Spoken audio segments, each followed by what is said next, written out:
محمدا عبده ورسوله أما بعد فأعوذ بالله من الشيطان الرجيم بسم الله الرحمن الرحيم يا أيها الذين آمنوا اتقوا الله حق تقاته ولا تموتن إلا وأنتم مسلمون يا أيها الناس اتقوا ربكم الذي خلقكم من نفس واحدة وخلق منها زوجها وبث منهما رجالا كثيرا ونساء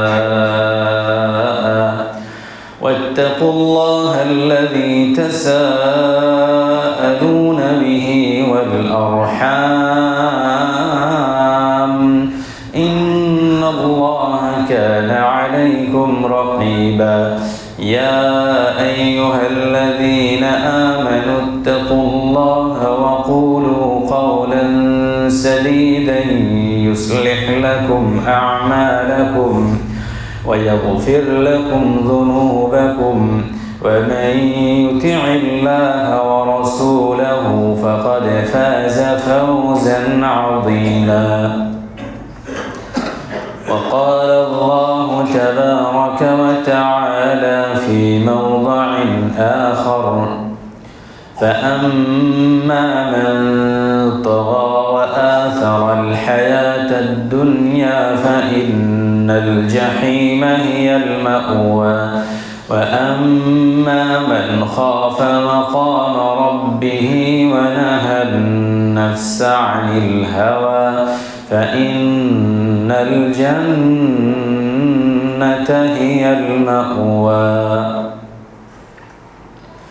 عن عبيد الله الأسلمي رضي الله عنه قال رسول الله صلى الله عليه وسلم لا تزول قدم عبد يوم القيامة حتى يسأل عن عمره فيما أفناه وعن علمه فيما فعل فيه وعن ماله من أين اكتسبه وفيما أنفقه وعن جسمه فيما أبلاه. সমস্ত প্রশংসা সেই মহান রব্বুল আলামিনের জন্য যিনি আমাদেরকে এই পবিত্র জুমার দিনে মসজিদে উপস্থিত হওয়ার তৌফিক দান করেছেন, তার প্রশংসার জন্য আমরা বলি আলহামদুলিল্লাহ। অতঃপর দুরূদ ও সালাম বর্ষিত হোক মুহাম্মদুর রাসূলুল্লাহ সাল্লাল্লাহু আলাইহি ওয়াসাল্লামের উপর। আল্লাহুম্মা সাল্লি আলাইহি আল্লাহুম্মা বারিক আলাইহি আল্লাহুম্মা সাল্লি ওয়া সাল্লিম আলা নাবিয়িনা মুহাম্মদ। আল্লাহ তাআলা সূরা বাকারার 183 নম্বর আয়াতে বলেছেন ইয়া আইয়ুহাল্লাযীনা আমানু কুতিবা আলাইকুমুস সিয়াম কামা কুতিবা আলাল লাযীনা মিন ক্বাবলিকুম লাআল্লাকুম তাত্তাকুন। হে ঈমানদারগণ, তোমাদের উপরে রোজাকে ফরজ করা হলো যেমন তোমাদের পূর্ববর্তীদের প্রতি ফরজ করা হয়েছিল। লাআল্লাকুম তাত্তাকুন, আশা করা যায় তোমরা তাকওয়াশীল হতে পারবে। তাহলে রোজার যে বিধান, এই বিধান আমাদের আগেও যেসব নবীরা ছিলেন তাদের উপরেও ছিল। কামা কুতিবা আলাল লাযীনা মিন ক্বাবলিকুম লাআল্লাকুম তাত্তাকুন, তোমাদের উপরে এই রোজার বিধান দেওয়া হলো, তো ঠিক এইরকমভাবে এই বিধান যারা পূর্ববর্তী ছিল তাদের প্রতিও দেওয়া হয়েছিল। কেন রোজাকে ফরজ করা হলো, কেন এই বিধান দেওয়া হলো? এই যে তোমরা তাকওয়াশীল হতে পারবে। আমরা প্রত্যেকেই যদি এই রমাজান থেকে আমাদের প্রত্যেকের নিজেদের মধ্যে যেসব গুনাহ, বিভিন্ন রকমের ভ্রষ্টতা যেগুলো আছে, যদি মনে করে একটু শিক্ষার মাধ্যমে রমজানকে পেয়েছি, ধাপে ধাপে সব কিছু ছেড়ে দেব, তো একজন মানুষের জন্য এই রমজান মাসটা যথেষ্ট। কোনো মানুষ যদি মনে করে যে আমি এতদিন যাবৎ পাপ করে আসছিলাম, তো আমি এই রমজান মাস যেটা পাচ্ছি, এই রমজান মাসে বিগত দিনে যত রকমের পাপ বদমাশি করেছি সেগুলো আমি ছেড়ে দেওয়ার অভ্যাস এই মাসে তৈরি করবো, তো সেই ব্যক্তি পারবে। যেমন একজন মানুষ প্রতি আধা ঘন্টা অন্তর, 1 ঘন্টা অন্তর, যারা বিড়িখোর সিগারেট খোর তারা 1 ঘন্টা অন্তর সিগারেট না খেলে থাকতে পারে না। যারা বিড়িখোর তারা আধা ঘন্টা পর 1 ঘন্টা পর বিড়ি না খেলে থাকতে পারে না। যারা জর্দাখোর ঠিক 1 ঘন্টা আধা ঘন্টা পর ও জর্দা মুখে না দিলে মনে হয় যেন কিছুই খায়নি। কিন্তু ওই ব্যক্তি, ওই জর্দাখোর, ওই বিড়িখোর, ওই সিগারেটখোর, ও 16 ঘন্টা থেকে 17 ঘন্টা একদম সমস্ত কিছু খাওয়া দাওয়া সমস্ত কিছু থেকে নিজেকে দূরে রাখে, এবং যেটা ওর প্রিয়, যেটা না খেলে নাকি পায়খানা হয় না, সেটাও বন্ধ করে রেখে দেয়। তার মানে মানুষ যদি মনে করে যে আমি নিজেকে সংযমশীল তৈরি করব, তাকওয়াশীল তৈরি করব, তো এই রোজার মধ্যে যথেষ্ট। একজন মানুষ বিড়ি খায়, সিগারেট খায়, তো বললো আমি 16 থেকে 17 ঘন্টা আমি উপোস থাকছি, পুরোপুরিভাবে এগুলো না খেয়ে বিরত থাকতে পারছি, তো আমি তো আরও যে 10টা ঘন্টা বা আরও 7-8টা ঘন্টা এটাও তো পারবো থাকতে। যদি করে নিতে পারে তাহলে সে নিজেকে তাকওয়াশীল হিসেবে কিয়ামতের দিনে পরিচয় দিতে পারবে যে আমি তাকওয়াশীল। কারণ ওই 16-17 ঘন্টাতে আমি হারাম জিনিসকে বর্জন করেছি, আর তারপরে যে সময়টা পেয়েছি সেই সময়টাতে আমি ওর ধারের কাছেই যাইনি। ঠিক এইরকমভাবে একজন মদখোর, সে মদ না খেয়ে থাকতেই পারে না, তো রোজা রেখে সে মদ ছেড়ে দিয়েছে। সে 6 ঘন্টা 7 ঘন্টা যদি মদটা না খায়, যে আমি এতক্ষণ আল্লাহ তাআলাকে সন্তুষ্ট করলাম, আমি এরকমভাবে সময়টা কাটিয়ে দিলাম, তো ঠিক এরকমভাবে আরও সময়টা যদি একটু কাটিয়ে দিই, তাহলে আল্লাহ তাআলা তো সন্তুষ্ট হবে না, আমার তো এই রোজা সাকসেস হবে। তো প্রত্যেক ব্যক্তি যদি ঠিক এইরকমভাবে ভাবেন যে আমি তাকওয়াশীল হব, ঠিক ওই রকমভাবে, যেমনভাবে আমি 16 ঘন্টা 17 ঘন্টা চুপচাপ থাকছি, আমি অশ্লীল কাজ করছি না, হারাম কাজ করছি না, যেগুলো করলে আল্লাহ তাআলা অসন্তুষ্ট হবেন সেই সব কাজগুলো করছি না, তো বাকি সময়টা আমি এরকমভাবে অতিবাহিত করব, তা আপনি আশা করা যায় তাকওয়াশীল, ঈমানদার, পরেজগার হতে পারবেন এবং আপনি আল্লাহ তাআলাকে সন্তুষ্ট করতে পারবেন। আসলে আমরা যে পাপগুলো করি, আমাদের যারাতে যে পাপগুলো সংগঠিত হয়, মূলত এগুলো শয়তানের চক্রান্ত হয়, আসলে আমরা বুঝতে পারি না। আল্লাহ তাআলা সূরা ফাতির 6 নম্বর আয়াতে বলছেন, ইন্নাশ শাইতানা লাকুম আদুউন ফাত্তাখিযুহু আদুওয়া ইন্নামা ইয়াদউ হিজবাহু লিয়াকুনু মিন আসহাবিস সাঈর। ইন্নাশ শাইতানা লাকুম আদুউন ফাত্তাখিযুহু আদুওয়া, নিশ্চয় শয়তান তোমাদের দুশমন। ফাত্তাখিযুহু আদুওয়া, তাকে দুশমন হিসাবেই গ্রহণ করো, দুশমনকে দুশমন হিসাবেই জানো। ইন্নামা ইয়াদউ হিজবাহু লিয়াকুনু মিন আসহাবিস সাঈর, শয়তান তার দলবলকে হারাম কাজে, পাপ কাজে আকৃষ্ট করে, আহ্বান করে এই জন্য যে যেন ওদেরকে জাহান্নামে নিয়ে যেতে পারে। এই আয়াতে আল্লাহ তাআলা কি বললেন?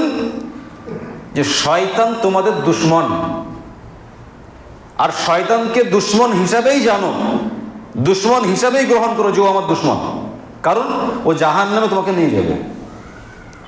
আপনাকে কেউ যদি খুব ভালোভাবে গায়ে মাথায় হাত বুলিয়ে বলো ভাই চলো কফি খেতে যাবো, আপনাকে কফি খেতে নিয়ে গেল, দিয়ে আপনি বুঝতে পারলেন যে কফির মধ্যেও বিষ দিয়েছে, কফির মধ্যে বিষ দিয়েছে, কফি তো আপনারা খাবেন না, তাই না?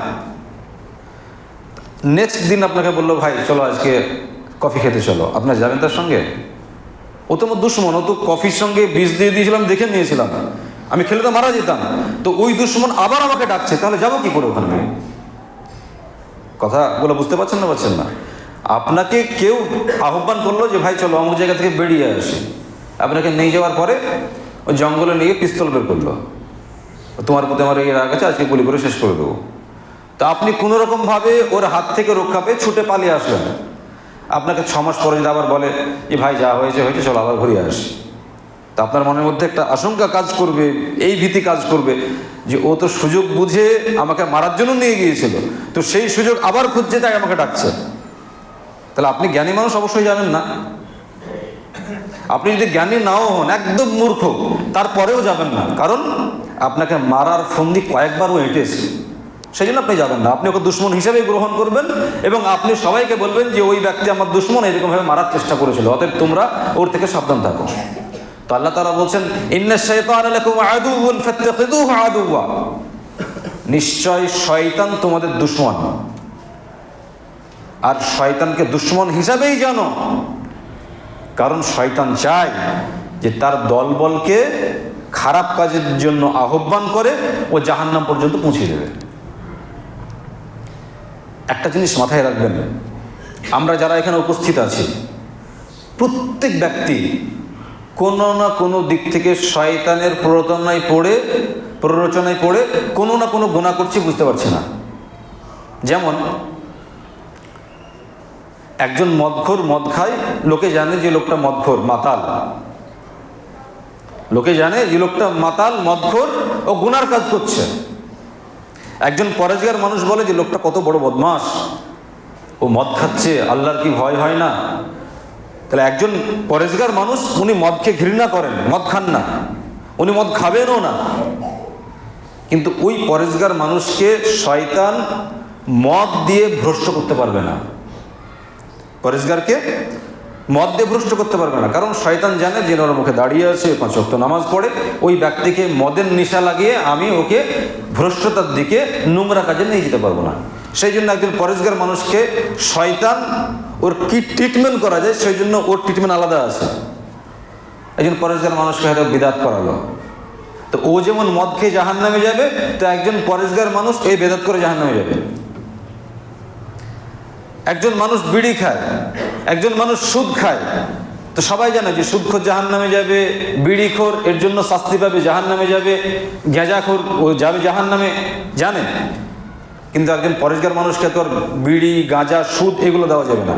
তখন শয়তান ওর মধ্যে এমন কিছু সূক্ষ্ম বিষয় ঢুকিয়ে দেয় যে ও ঠিক ওই রকমভাবে যেমন মদখোর জাহান্নামে যাবে, ও ওই কাজ করে জাহান্নামে যাবে। আপনি বিদাত করছেন, আপনার ভাইয়ের হয়তো আপনি মালটা আত্মসাৎ করেছেন, কেউ জানে না, কেউ বদনাম করে না আপনার ভাইয়ের আপনি 1 কাঠা জায়গা জোর করে লিখে নিয়েছেন, আপনার ভাইয়ের মাল আত্মসাৎ করলেন, আপনার আব্বা 100 টাকা রেখে গেছে, আপনারা 2 ভাই 50-50 করে পাবেন, তো আপনি 90 টাকা নিয়ে আপনার ভাইকে 10 টাকা দিলেন, তো এইটা তো কেউ দেখে না আর কেউ জানেও না। তো আপনি 5 ওয়াক্ত মুসল্লি পরেজগার মানুষ, কিন্তু এই যে আপনি 40 টাকা বেশি খেলেন, শয়তান সূক্ষ্মভাবে আপনাকে শয়তানের জালে কখন ঢুকিয়ে ফেলেছে আপনি বুঝতে পারেননি, এই কাজের জন্য আপনাকে জাহান্নামে চলে যেতে হবে। তো ঠিক শয়তান যেমন গাঁজাখোরকে গাঁজার রাস্তায় নামিয়ে দিয়ে, মদখোরকে মদের রাস্তায় নামিয়ে দিয়ে জাহান্নামে নিয়ে যায়, ঠিক সেই রকমভাবে একজন পরেজগার ব্যক্তিকে বেদাত করিয়ে, মানুষের মাল আত্মসাৎ করিয়ে, কোনো মানুষের চুগলামু করে, কোনো মানুষের প্রতি বদনাম লাগিয়ে, কোনো মানুষের প্রতি অত্যাচার করে, কোনো রকমভাবে কোনো না কোনো সূক্ষ্ম বিষয় ঢুকিয়ে দিয়ে শয়তান তাকে জাহান্নাম পর্যন্ত পৌঁছে দেয়, কিন্তু বুঝতে পারে না। আমি মৌলভী সাহেব মানুষ, তাই আমি মৌলভী সাহেব মানুষ, আমার ভুল হবে না? এবার আমাকে তো শয়তান ওই মদ গাঁজা এগুলো খাওয়াতে পারবে না, সুদও খাওয়াতে পারবে না। তাহলে আমাকে এমন কিছু সূক্ষ্ম বিষয় আমি হয়তো বুঝতে পারছি না যে আমি এমন কিছু কাজ করছি যে ওটার জন্যই আমাকে হয়তো কিয়ামতের দিনে আসামির কাঠগড়ায় হাজির হয়ে আল্লাহ তাআলার কাছে জবাবদিহি করতে হচ্ছে। আল্লাহ তাআলা বলবেন, তুমি বুঝতে পারো না যে শয়তান তোমাকে এই বিষয়গুলো তোমার মধ্যে ঢুকিয়ে দিয়েছিল, এই পাপ কাজ করেছিল, চলো এখন শাস্তি ভোগ করো। অতএব শয়তান হচ্ছে আমাদের প্রকাশ্য দুশমন। বিভিন্ন রকম ভাবে বিভিন্ন মানুষকে, যে মানুষ যেভাবে তার পাপ করলে সুবিধা হয়, ও বুঝতে পারে না যে পাপ করছি, ওই রকম ফাঁদে শয়তান মানুষকে ফেলে ও জাহান্নাম পর্যন্ত নিয়ে যায়। আল্লাহ তাআলা বলছেন, ইন্নাশ শাইতানা লাকুম আদুউন ফাত্তাখিযুহু আদুওয়া ইন্নামা ইয়াদউ হিজবাহু লিয়াকুনু মিন আসহাবিস সাঈর। শয়তান হচ্ছে তোমাদের দুশমন, ওকে দুশমন হিসাবেই জানো, কারণ তোমাকে জাহান্নাম পর্যন্ত নিয়ে যাবে। আর শয়তান তার দলবলকে আহ্বান করে জাহান্নামের কাজের জন্য, যাতে করে জাহান্নামে নিয়ে যেতে পারে। সম্মানিত উপস্থিতি, শয়তানের এত রাগ কেন? শয়তানের এত রাগ কেন আমাদের প্রতি যে শয়তান আমাদেরকে জাহান্নামে নিয়ে যাবে, তাহলেও শান্তি পাবে? কেন এত রাগ? আসলে আদম আলাইহিস সালাতু ওয়াস সালামকে আল্লাহ তাআলা বলেছিলেন যে তুমি সাজদা করো। ইবলিসকে বলেছিল সাজদা করো, তো ও বলেছিল খালাকতানি মিন নারি ওয়া খালাকতাহু মিন তিন। হে আল্লাহ, তুমি আমাকে আগুন থেকে সৃষ্টি করেছো, আর আদমকে সৃষ্টি করেছো মাটি থেকে। আমি সৃষ্টি হয়েছে আগুন থেকে, ও সৃষ্টি হয়েছে মাটি থেকে, তো মাটির থেকে তো আগুনের দাম বেশি। অতএব যে জিনিসের দাম বেশি সেই জিনিস কেন ওই নিম্নমানের জিনিস মাটিকে সাজদা করবে? আমি সম্মানিত। ওপর থেকে মাটি আর আগুন যদি ফেলে দেওয়া হয় তাহলে মাটিটা নিচের দিকে সঙ্গে সঙ্গে পড়ে যাবে আর আগুনটা আস্তে আস্তে ওপর দিকে যাবে, মানে সঙ্গে সঙ্গে পড়বে না। আর একটা আলাদা মর্যাদা আছে। মাটির থেকে আমার দাম বেশি, আমার মর্যাদা বেশি, আমি সাজদা করতে পারবো না। তো বিয়াদব বুঝলো না যে এটা আল্লাহ তাআলার আদেশ। কে উত্তম অনুত্তম এটা বড় কথা না, বড় কথা হচ্ছে আমি আল্লাহ, আমি অর্ডার করছি তুমি সাজদা করো। এটা আবার বোঝানো দরকার ছিল, কিন্তু ওটা না বুঝে অহংকার করে বললো যে আমি আগুন থেকে সৃষ্টি হয়েছে, আমি সাজদা করতে পারবো না। তো আল্লাহ তাআলা ওকে লানত করলেন। তো আল্লাহ তাআলাকে বলেছিল ইবলিস, قال رب بما أغويتني لأزينن لهم في الأرض ولأغوينهم أجمعين إلا عبادك منهم المخلصين। সে বলল, হে আল্লাহ, আমাকে তো তুমি বিপদগামী করলে, আমি তো বিপদগামী হয়ে গেলাম তোমার কথা অমান্য করে, তো আমাকে এরকম পাওয়ার দাও, লাউযায়্যিনান্না লাহুম ফিল আরদি, আমি এই দুনিয়াকে এমন সুশোভন করে তুলব মানুষের জন্য, এমন সুন্দর করে তুলব মানুষের জন্য, যাতে মানুষদেরকে আমি পথভ্রষ্ট করতে পারি। ইল্লা ইবাদাকা মিনহুল মুখলাসিন, কিন্তু তোমার মুখলেস বান্দা যারা, যারা খালিস নিয়তে তোমার ইবাদত বন্দেগী করে তাদেরকে পারবো না, তাদেরকে বাদ দিয়ে। ইবলিস বলছে আল্লাহকে যে হে আল্লাহ, আমাকে তো বিপদগামী করলে, আমি তো বিপদগামী হলাম, তো আমাকে এই পাওয়ার, এই শক্তি দাও যে দুনিয়াতে গিয়ে আমি এই দুনিয়াকে এমন সুন্দর করে তুলবো মানুষের জন্য যে মানুষকে যেন ভুলিয়ে রাখতে পারে আখিরাত থেকে, আর তাদেরকে পথভ্রষ্ট করে বিপদগামী করে ওদেরকে জাহান্নাম পর্যন্ত নিয়ে যাব, কিন্তু তোমার আল্লাহওয়ালা তাকওয়াশীল মুখলেস বান্দাদেরকে পারবো না।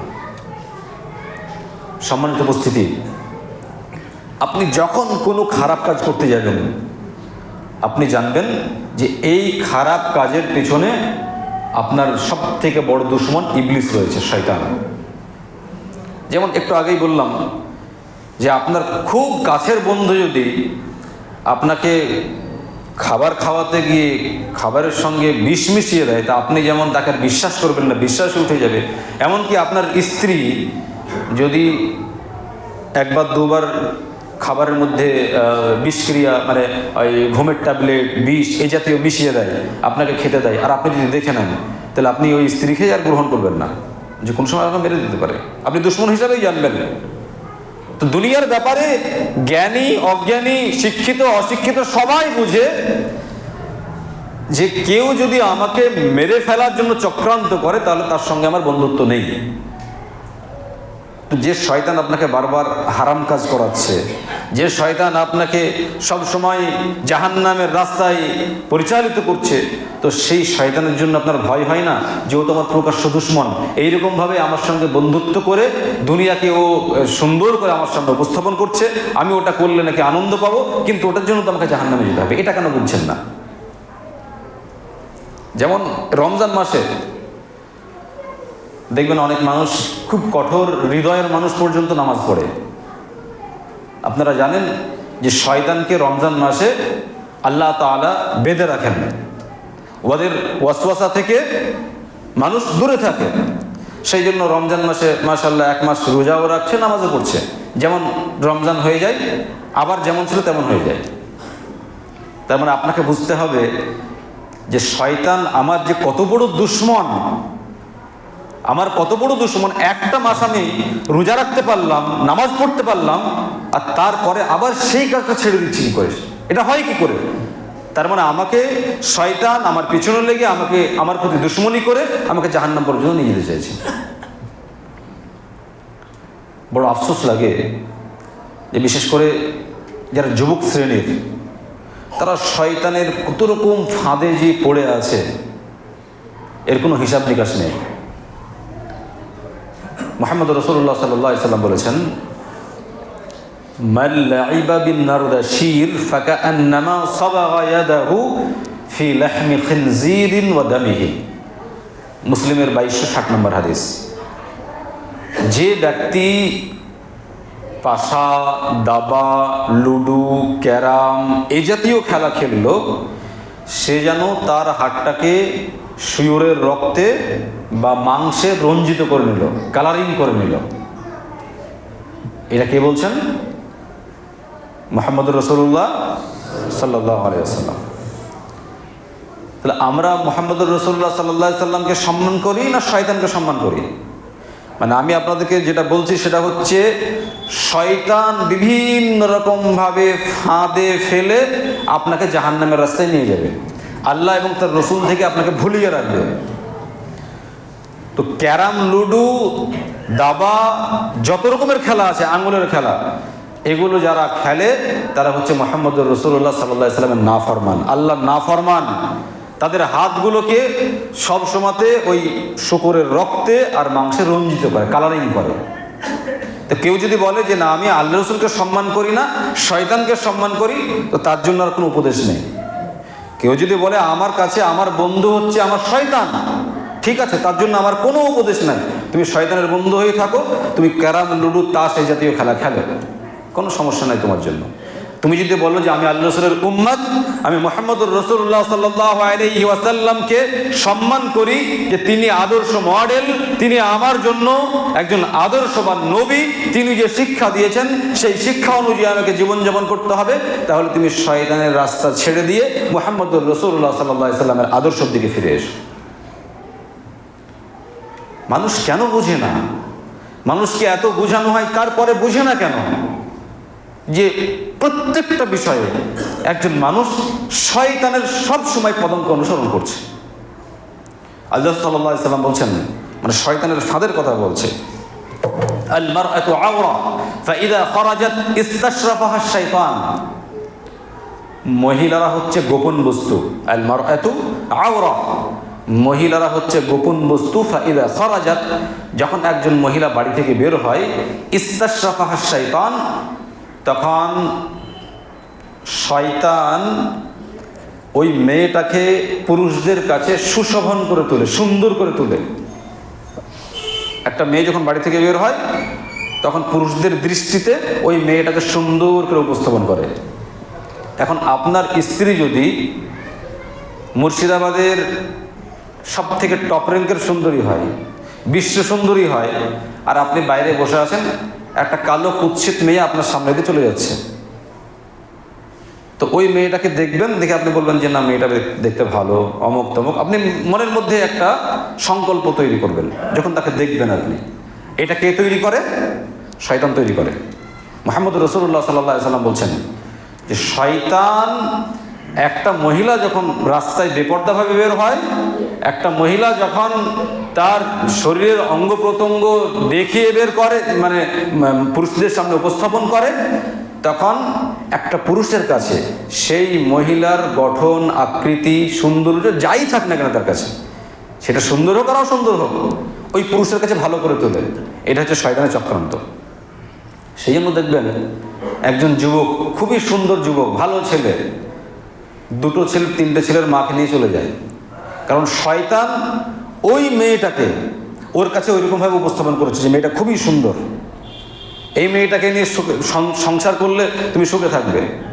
অথচ তার থেকে হাজার হাজার সুন্দর মহিলা আছে, কিন্তু শয়তান বাচ্চাকে ওইটা ধরিয়ে দিয়েছে। ওর বাপ মাও চায়নি যে আমার ছেলে ওই দুটো তিনটে ছেলের মাকে বিয়ে করুক। এই বাড়িতে একটা অশান্তি, আর যে বাড়িতে বিয়ে করলো, যে মেয়েটাকে বিয়ে করলো দু তিনটে ছেলের মা, ওই ছেলেগুলো মা হারালো, ওর স্বামী স্ত্রী হারালো, তার পরিবারে কত অশান্তি। তো এই যে অশান্তিগুলো কোথা থেকে তৈরি হয়? শয়তানের দুশ্মনী থেকে, শয়তানের ফাঁদ থেকে, শয়তানের ওয়াসওয়াসা থেকে। তো মুহাম্মদুর রাসূলুল্লাহ সাল্লাল্লাহু আলাইহি সাল্লাম বলছেন, আল মারআতু আওরা ফাইদা খারাজাত ইস্তাশরাফাহা শাইতান। মহিলারা হচ্ছে গোপন বস্তু, যখন সে বাড়ি থেকে বের হয় তখন পুরুষদের কাছে খুব সুন্দর করে উপস্থাপন করে। অতএব এ ব্যাপারে আমাদেরকে সজাগ থাকতে হবে যে শয়তানের ফাঁদে আমরা যেন পা না দিই, আমাদের মা বোনদেরকে যেন পর্দার মধ্যে রাখার চেষ্টা করি। আর আপনাদের এখানে তো পর্দা নাই বললেই চলে। আপনাদের এলাকাতে মাশাআল্লাহ হয়তো একটা দুটো বাড়ি হবে, একদমই পর্দা নেই। কি জবাবদিহি করবেন আল্লাহ ভালো জানেন। একজন মহিলার জন্য কোনো ব্যক্তি যদি পথভ্রষ্ট হয়, তাহলে ওই মহিলাও জাহান্নামে যাবে, যে পথভ্রষ্ট সে জাহান্নামে যাবে, এবং ওই মহিলার গার্জেন পর্যন্ত জাহান্নামে যাবে। একজন মহিলা সে বাইরে বের হয়ে তাকে দেখে কেউ আকৃষ্ট হচ্ছে, একজন মহিলা বাইরে বের হচ্ছে, পোশাক আশাকের ঠিক নেই, পর্দা নেই, বিনা প্রয়োজনে বাইরে বের হয়, তো ওই মহিলার জন্য যতজন পথভ্রষ্ট হবে তারাও জাহান্নামে যাবে, ওই মহিলা জাহান্নামে যাবে, ওই মহিলার গার্জেন জাহান্নামে যাবে। মুহাম্মদুর রাসূলুল্লাহ সাল্লাল্লাহু আলাইহি ওয়াসাল্লাম বলেছেন, সালাসাতুন ক্বাদ হারামাল্লাহ তাবারাকা ওয়া তাআলা আলাইহিমুল জান্নাহ মুদমিনুল খামর ওয়াল আaq ওয়াদ দায়ুস আল্লাযী ইউকিররু ফি আহলিহিল খাবাস। 3 প্রকার ব্যক্তির জন্য জান্নাত হারাম, তারা জান্নাতে যাবে না। 1, মুদমিনুল খামর, যারা নেশা জাতীয় জিনিস, মদ, বিড়ি, সিগারেট এই জাতীয় হারাম জিনিস যারা ভক্ষণ করে তাদের জন্য জান্নাত হারাম, জান্নাতে প্রবেশ করবে না। ওয়াল আaq, যারা পিতামাতার অবাধ্য সন্তান, পিতামাতার কথা অমান্য করে, এরা জান্নাতে প্রবেশ করবে না। 3 নম্বর, ওয়াদ দায়ুস আল্লাযী ইউকিররু ফি আহলিহিল খাবাস, এবং দায়ুস ব্যক্তি জান্নাতে প্রবেশ করবে না, যে তার পরিবার বর্গের ব্যাপারে ব্যভিচার, অশ্লীলতা, বেহায়াপনা, নোংরামি এগুলোকে মেনে নাই। মুহাম্মদুর রাসূলুল্লাহ সাল্লাল্লাহু আলাইহি ওয়াসাল্লাম বলছেন এই ব্যক্তি জান্নাতে প্রবেশ করবে না। এই হাদিসের মধ্যে 3টে বিষয় আল্লাহ সাল্লাল্লাহু আলাইহি ওয়াসাল্লাম স্পষ্ট করেছেন। 1 হচ্ছে যারা নিয়মিত বিড়ি, সিগারেট, গাঁজা, মদ এই জাতীয় জিনিস ভক্ষণ করে। 2 নম্বর হচ্ছে যারা পিতামাতার অবাধ্য, পিতামাতার কথা মান্য করে চলে না, এই ব্যক্তি জাহান্নামে যাবে, এদের জন্য জান্নাত হারাম। আর একটা হচ্ছে দায়ুস ব্যক্তি, নিজের মেয়েকে, নিজের স্ত্রীকে পর্দার মধ্যে রাখে না, নিজের স্ত্রী, নিজের কন্যা যা ইচ্ছে তাই করে বেড়ায়। মুহাম্মদুর রাসূলুল্লাহ সাল্লাল্লাহু আলাইহি ওয়াসাল্লাম বলছেন এই ব্যক্তি জাহান্নামে যাবে, জান্নাত হারাম। এই ব্যক্তি তাহাজ্জুদ পড়ুক আর যতই যা করুক না কেন, এই ব্যক্তিকে কিয়ামতের দিনে জাহান্নামে উপস্থিত হতে হবে। সম্মানিত উপস্থিতি, তো আমি যে বিষয়টা আপনাদেরকে বলতে চাইছি সেটা হচ্ছে শয়তানের ফাঁদ অনেক রকমের, হয়তো আমরা জানি না। আমি 5 ওয়াক্ত নামাজ পড়ছি, আমার মেয়ে পর্দা করে না, এবার আমি জানছি যে আমি 5 ওয়াক্ত নামাজি, আমি হাজি মানুষ, দান খায়রাত করি, আলহামদুলিল্লাহ আমি জান্নাত পর্যন্ত পৌঁছে যাব। কিন্তু শয়তানের ফাঁদ হচ্ছে যে তার মেয়েকে ও বেপর্দাভাবে রাস্তায় নামিয়েছে, ওর স্ত্রীকে বেপরদাভাবে রাস্তায় নামিয়েছে। এদিকে বেচারা ইবাদত বন্দিগি করে করে ও জান্নাতের স্বপ্ন দেখছে, আর ওর স্ত্রী ওর কন্যা জাহান্নামের জন্য ওর রাস্তা প্রশস্ত করে দিচ্ছে। শয়তান একে পারছে না, কিন্তু ওর পরিবারে ওই সিস্টেম চালু রেখে দিয়েছে, তুমি এরকমভাবে চলো, তাহলে তোমার বাপকে জাহান্নাম নিয়ে যেতে আমার সুবিধা হবে।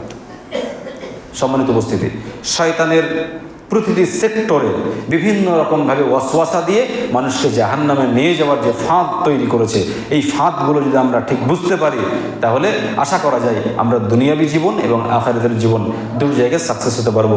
আল্লাহ তাআলা আমাদের সবাইকে এই শয়তানি ফাঁদ থেকে রক্ষা করেন, বলেন আমিন। আল্লাহ তাআলা আমাদের সবাইকে সঠিকভাবে ইসলাম মেনে চলার তৌফিক দান করেন, আমিন।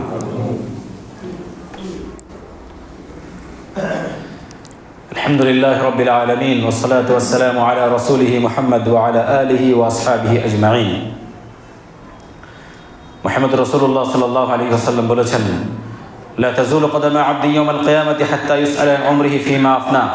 কিয়ামতের দিনে বান্দার 2টো পা আল্লাহ তাআলার দরবার থেকে যাওয়ার অনুমতি পাবে না।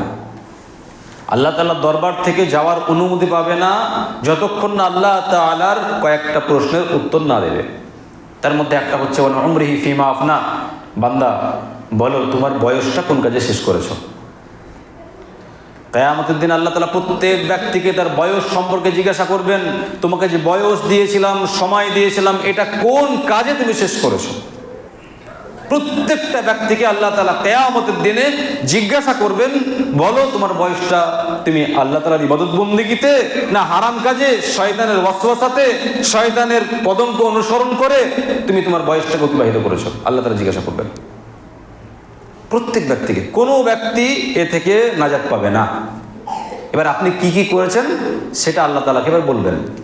কোটি কোটি মানুষ থাকবে, সেখানে আপনার লম্বা হিসাব হবে, সেই হিসাবে এবার আপনার নামাজ কতটুকু আছে, আপনার রোজা কতটুকু আছে, আপনার ইবাদত বন্দেগী যাবতীয় কতটুকু আছে, আল্লাহ তাআলাকে আপনি কিয়ামতের দিনে বলতে বাধ্য হবেন। এবং আপনি যে বদমাশি করেছেন সেটাও ক্লিয়ার করে দেবেন যে আল্লাহ আমি এই বদমাশি করেছি। নামাজ চলছিল, চায়ের দোকানে বসে বসে চা খেয়েছি, গল্প করেছি। নামাজ চলছিল, বসে বসে ক্যারাম খেলেছি, লুডো খেলেছি, তাস খেলেছি, ফ্রি ফায়ার খেলেছি। আপনি বসে বসে বলতে হবে। এদিকে নামাজ হচ্ছে, তোমার ইবাদত বন্দেগী ছেড়ে দিয়ে আমি মোবাইলে সিনেমা দেখছি। এখন তো আবার মনে হয় এই ক্রিকেট চালু হয়েছে। কি ক্রিকেট? আইপিএল নাকি? আইপিএল কেউ দেখে না খেলা মনে হয়। কি খেলাটা চালু হয় নাকি, মানে এখন একটা, জি। তো এই খেলাতে এখন এই যে রমজান মাস, এই রমজান মাসে হাজার হাজার যুবক তারা শুধু শুকিয়ে থাকবে আর সব সময় মোবাইলের স্ক্রিনে কে কত রান করলো, কি হলো, ঘুমকে হারাম করে দিয়ে এই খেলা নিয়ে পড়ে থাকবে। কিয়ামতের দিনে এই ঘন্টার পর ঘন্টা যে আপনি ক্রিকেটের পেছনে সময় দিচ্ছেন, কিয়ামতের দিনে আপনি জিজ্ঞাসিত হবেন। খেলা দেখার জন্য না, খেলা করেন শরীরচর্চার জন্য, আপনি নিজে খেলেন। এই যে খেলা দেখে দেখে সময় নষ্ট করা, কিয়ামতের দিনে আপনাকে জবাবদিহি করতে হবে। 5 পয়সার কোনো ফায়দা নেই। যারা খেলা করে ওরা কোটি কোটি টাকার মালিক, আর আপনি ইনকাম বাদ দিয়ে, খাটাখাটনি বাদ দিয়ে আপনি ওর পিছনে ঘন্টার পর ঘন্টা সময় দিয়ে নিজেও নষ্ট হন, পরিবারকে নষ্ট করেন। কিয়ামতের দিন আপনি জিজ্ঞাসিত হবেন আপনার সময় সম্পর্কে। ওয়ান উমরিহি ফীমা আফনা ওয়া ইলমিহি ফীমা ফাআলা ফি, এবং আল্লাহ তাআলা ইলম সম্পর্কে জিজ্ঞাসা করবেন, তুমি কি শিখেছো, সেই অনুযায়ী কি আমল করেছো। আপনার যত রকমের শিক্ষা আছে, শিক্ষা সম্পর্কে কিয়ামতের দিন আপনি জিজ্ঞাসিত হবেন। অতএব আপনি ডাক্তার, মাস্টার, ইঞ্জিনিয়ার অনেক কিছু হয়েছেন, কোরআন পড়তে জানেন না, কিয়ামতের দিন আল্লাহ তাআলার কাছে আপনাকে আসামির কাঠগড়ায় হাজির হয়ে আপনাকে জবাবদিহি করতে হবে যে হে আল্লাহ, আমি সব কিছু শিখেছি কিন্তু এটা শিখতে পারিনি। আল্লাহ তাআলা আপনাকে ছাড়বেন না। এত কিছু শিখতে পারলেন, কোরআন শেখার তৌফিক হলো না, কি করে নাজাত পাবেন কিয়ামতের দিনে? আর এখন বেশিরভাগ মানুষ সব হ্যান্ডিক্যাপ, বাংলা কোরআন কিনে বাংলা পড়ে। যেমন একজন মানুষ সাইকেল হ্যান্ডিক্যাপ ব্যক্তিরা সাইকেল চালাতে পারে না, ওই হ্যান্ডিক্যাপ গাড়িগুলোতে ঘুরে বেড়ায়। তো বেশিরভাগ মুসলমান এখন হ্যান্ডিক্যাপ, এরা আরবি কোরআন পড়বে এই তৌফিক হয় না। ইংরেজি পড়তে পারে, বাংলা পড়তে পারে, হিন্দি পড়তে পারে, কিন্তু আরবির বেলায় তখন প্রতিবন্ধী, তখন বাংলা দেখে দেখে উচ্চারণ করে আলহামদুলিল্লাহ রাব্বিল আলামিন, তখন ওই বাংলাতে উচ্চারণ করা আছে ওইটা দেখে দেখে পড়ছে। কি জবাবদিহি করবেন কিয়ামতের দিনে? আপনার সমস্ত ইলম কিয়ামতের দিনে শেষ হয়ে যাবে। অতএব এই রমজান মাস আসছে, সুবর্ণ সুযোগ আছে। যারা আশেপাশে কোরআন পড়া জানে, আপনার যারা আত্মীয় স্বজন আছে, তাদের কাছে একটু হলেও শেখার চেষ্টা করবেন। সময়গুলোকে নষ্ট করবেন না।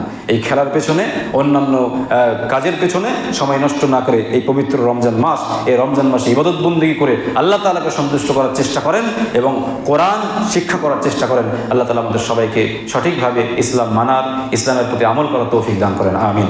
আকুলু কওলি হাযা আস্তাগফিরুল্লাহ লি ওয়া লাকুম ওয়া লিসাইরিল মুসলিমিন। আসসালামু আলাইকুম ওয়া রাহমাতুল্লাহি ওয়া বারাকাতুহু।